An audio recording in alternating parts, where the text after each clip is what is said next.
चलिए स्टार्ट करते हैं सेकंड क्वेश्चन। हम क्या देख रहे थे? Double integration method. Double integration में हमने क्या देखा था? Cantilever beam carrying point load at free and. ठीक है,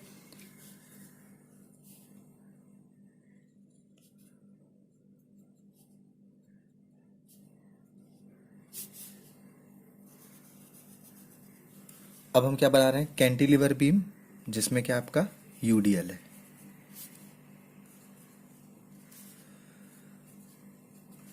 स्मॉल डब्लू किलो न्यूटन पर मीटर। इसको मैं ले लिया ए, इसको मैं ले लिया बी। ठीक है,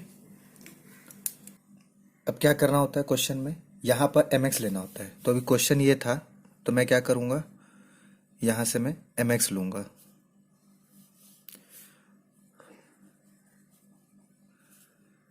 तो मान लो मैं एम एक्स इस डायरेक्शन पे ले रहा हूँ। इससे पहले वाले क्वेश्चन को देख लीजिएगा, मैं डायरेक्शन ऐसा ही क्यों लिया हूँ। ठीक है, ये ए आया, ये बी आया। तो ये जो डायग्राम बनेगा वो कैसे बनेगा? इसको मैं चाहूँ तो ऐसे बना सकता हूँ। एम एक्स, ये आपका यू डी एल।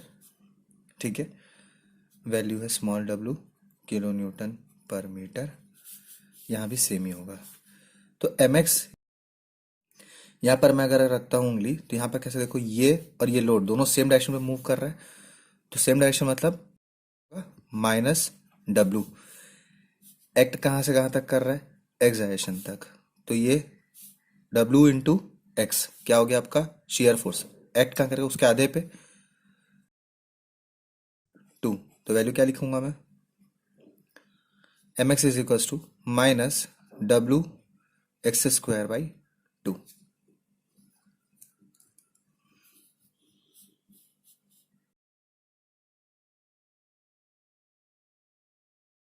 अब डबल इंटीग्रेशन के मेथड का फॉर्मूला क्या होता है?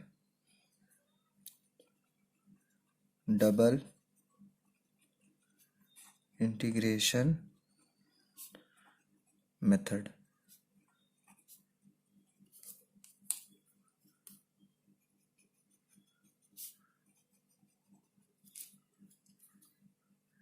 ये होता है आपका E I curvature is equals to M X. ठीक है, यहाँ एम एक्स लिखो या एम लिखो, एक ही बराबर है। तो ये एम एक्स निकाल ली हम। एम एक्स निकालने के बाद क्या लिखेंगे? E I double differentiation of, value कितना आया? Minus W x square by 2। यहाँ पर डबल डिफरेंशिएशन है। ठीक है, तो इसको क्या करना है? ऑन इंटीग्रेटिंग,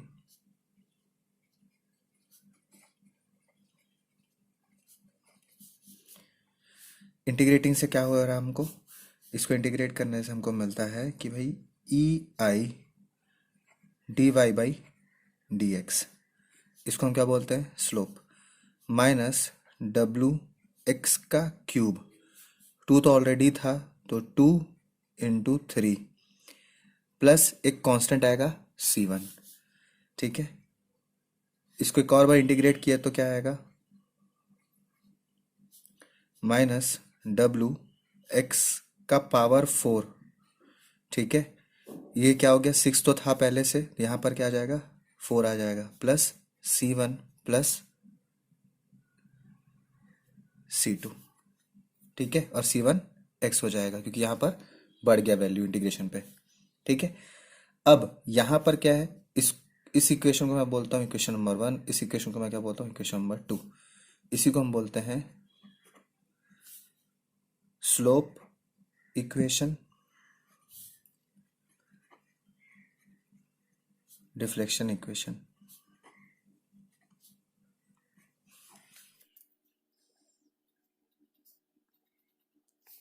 ठीक है,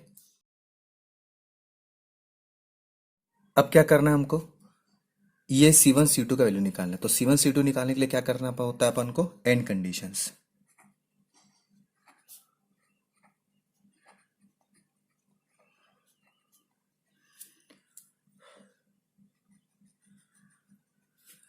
कौन सा एंड कंडीशन लगेगा? ये कौन सा टाइप का बीम है? Cantilever beam. तो क्या बताया था? यहाँ मैक्सिमम डिफ्लेक्शन आएगा, यहाँ मैक्सिमम स्लोप आएगा, यहाँ पर स्लोप की वैल्यू 0 होगी और डिफ्लेक्शन की वैल्यू भी 0 होगी। ठीक है,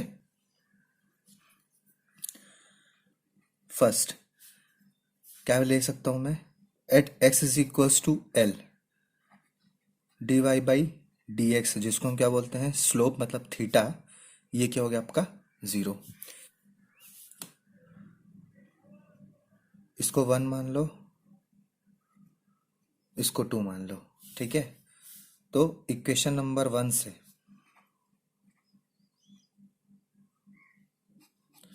फ्रॉम इक्वेशन नंबर 1 से क्या निकाल सकते हैं, इसकी वैल्यू को क्या करना है 0 लिखना है।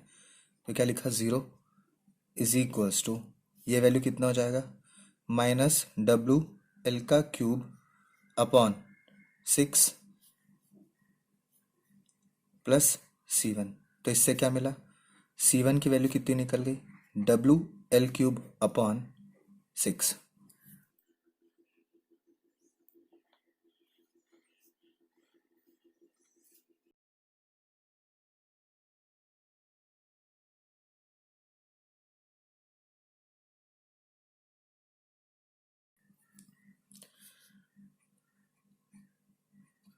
सेकेंड कंडीशन क्या है, जब x की वैल्यू l होगा तो y की वैल्यू क्या हो जाएगी 0।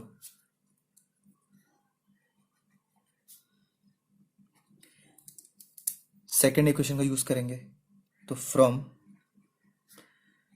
इक्वेशन नंबर 2, ठीक है। इसमें अगर मैं इसको 0 लिखता हूं तो ये 0 हो गया। वैल्यू यहां पर क्या लिखूंगा, 6 4 जा 24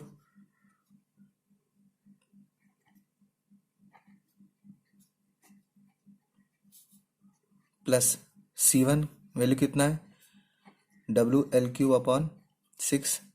एक्स है, एक्स का वैल्यू क्या लिखना है एल, तो यहाँ पर एल। जब भी कोई प्लस करते हैं तो सबका यूनिट सेम होना चाहिए, ठीक है, तो बड़े ध्यान से समझना इसको। प्लस C2, अब यहाँ C2 वैल्यू चाहिए, तो C2 वैल्यू चाहिए मतलब क्या है, ये इस तरह के नेगेटिव होकर ये पॉजिटिव हो जाएगा, तो वैल्यू क्या लिख सकता हूँ मैं, डब्ल्यू एल का पावर 4 कॉमन है, ठीक है। ब्रैकेट में क्या होगा 1/24 minus 1/6, 24 inverse minus 6 inverse minus 1/8। तो सॉल्व करने पे कितना आया, माइनस डब्ल्यू एल का पावर 4 अपॉन 8, यही आया। क्या लिख सकता, C2 is equal to minus W L का पावर 4/8।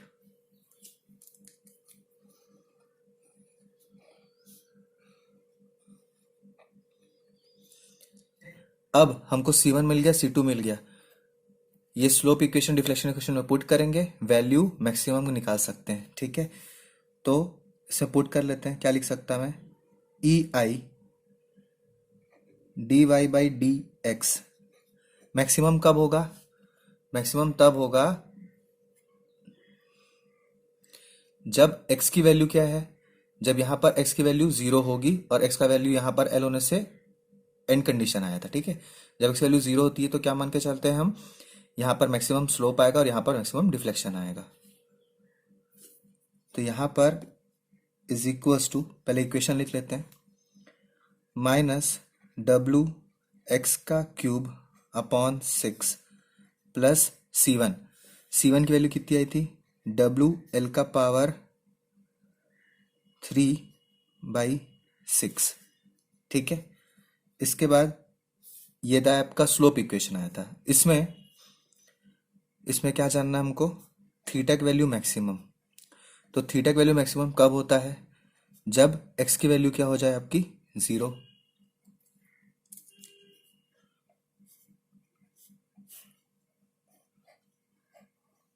ठीक है। तो इस कंडीशन में अगर मान लो इसको मेरे को मैक्सिमम करना है तो क्या लिखूंगा, ये वाला टर्म में एक्स की वैल्यू 0 रखना है तो ये पूरा टर्म गायब हो जाएगा, यही बचेगा, और ये इस साइड मूव कर जाएगा। तो क्या मिल रहा मुझे, थीटा मैक्सिमम की जो वैल्यू है वो वैल्यू आएगी आपकी, यहाँ पर ये वैल्यू रहेगा मैक्सिमम, जिसको हम लोग क्या लिख सकते हैं, d Y by D x की वैल्यू क्या है आपकी मैक्सिमम है, और वैल्यू क्या हो गया, डब्ल्यू एल का क्यूब अपॉन 6, ये क्या हो जाएगा, ई आई इधर मूव कर जाएगा।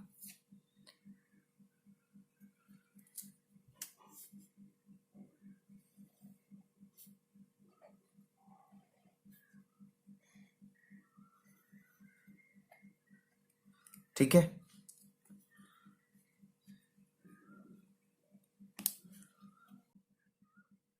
इसी तरीके से मैक्सिमम डिफ्लेक्शन निकालना है, तो डिफ्लेक्शन इक्वेशन ये है। इस इक्वेशन अगर मैं पुट करूं तो क्या लिख सकता हूं, ई आई वाई इज इक्वल्स टू, यहां पर ये क्या हो जाएगा, -w(x⁴/24) प्लस C1 कितना है आपका, WL³/6 इंटू एक्स, तो यहाँ भी x आएगा, प्लस C2 कितना निकला, -WL⁴/8। ठीक है, ये माइनस इसको ब्रैकेट में रख दिए। यहाँ पर मेरे को क्या चाहिए, y की मैक्सिमम वैल्यू चाहिए। तो ये भी कब मिलता है, जब x की वैल्यू क्या हो जाए आपका 0।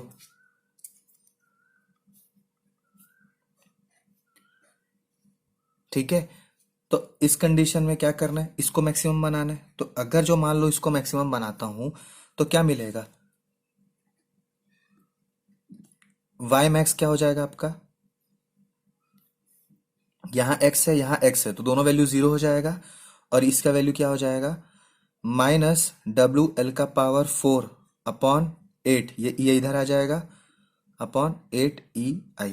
ठीक है, तो ये आपका क्या आ गया, maximum deflection at free end. Negative sign क्या इंडिकेट कर रहा है, नेगेटिव साइन आपका ये इंडिकेट कर रहा है कि जो डिफ्लेक्शन है वो डाउनवर्ड है।